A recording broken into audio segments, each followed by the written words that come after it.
সব কিছু উপকরণের সঠিক মাপসহ সঠিক পদ্ধতিতে পেশোয়ারি বিফটা রান্না করেছেন, কিন্তু খেতে পারছেন না। কারণ সবার রুচি কিন্তু এক হয় না। যেমন আমি খেতে পারিনি, কিন্তু আমার হাজব্যান্ডের কাছে নাকি অনেক মজা লেগেছিল।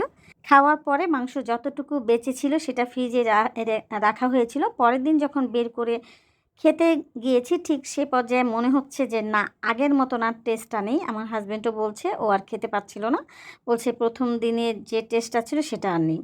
এই জন্য মাংসগুলো কি করব, একটু মডিফাই করে আমি একটা রেসিপি তৈরি করে ফেললাম, যার জন্য নিয়ে নেব 1 চা চামচ মরিচের গুঁড়া, হাফ চা চামচ হলুদের গুঁড়া, হাফ চা চামচ জিরার গুঁড়া, হাফ চা চামচ ধনিয়ার গুঁড়া, হাফ চা চামচ গরম মশলার গুঁড়া। আমি পরে আরও হাফ চা চামচ গরম মশলা দেবো। এখানে লবঙ্গ, এলাচ, দারুচিনি আর তেজপাতা দিয়ে দিলাম, অল্প করে দিয়েছি। আর হাফ কাপের মতন পানি দিয়ে দিলাম।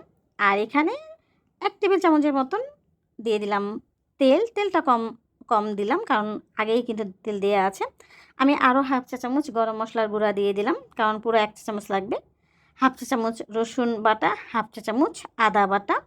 এবার আর কোনো কাজ নেই। এবার চুলার আঁচটা মিডিয়াম টু লো হিটে রেখে মশলাটা খুব ভালোভাবে আগে কিন্তু কষিয়ে নিতে হবে।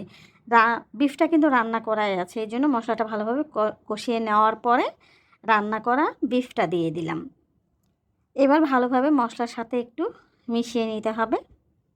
চুলার আঁচটা মিডিয়ামে রেখে এবার রান্না করব যতক্ষণ পর্যন্ত এই যে মাংস থেকে যে পানিটা আছে সেটা শুকিয়ে না যায়। মাংসের পানিটা কিন্তু অনেকটা শুকিয়ে গেছে।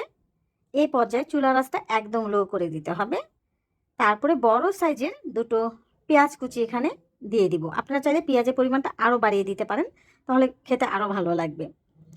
লো আছে, এখন শুধু কন্টিনিউয়াসলি নাড়তে হবে আর এই মাংসটা ভাজতে হবে।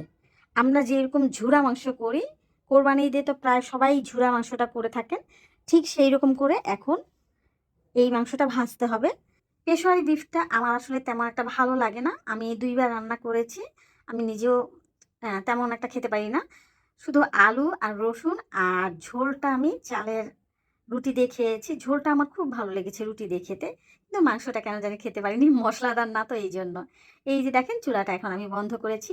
বিশ্বাস করেন, ঝুরা মাংস তো জীবনে অনেক করেছি। আমার মা করতো, আমি করেছি। কিন্তু এটার মতন টেস্ট আমি, বিশ্বাস করেন, আগে কখনো কোনো ঝুরা মাংস পাইনি। আপনারা যারা পেশোয়ারি বিফ রান্না করবেন অবশ্যই সেখান থেকে একটু হলেও মাংস রেখে দিবেন। দিয়ে এইভাবে ঝুরি মাংসটা করে দেখবেন। গরম গরম ভাতের সাথে মাশাআল্লাহ অসাধারণ লেগেছিল।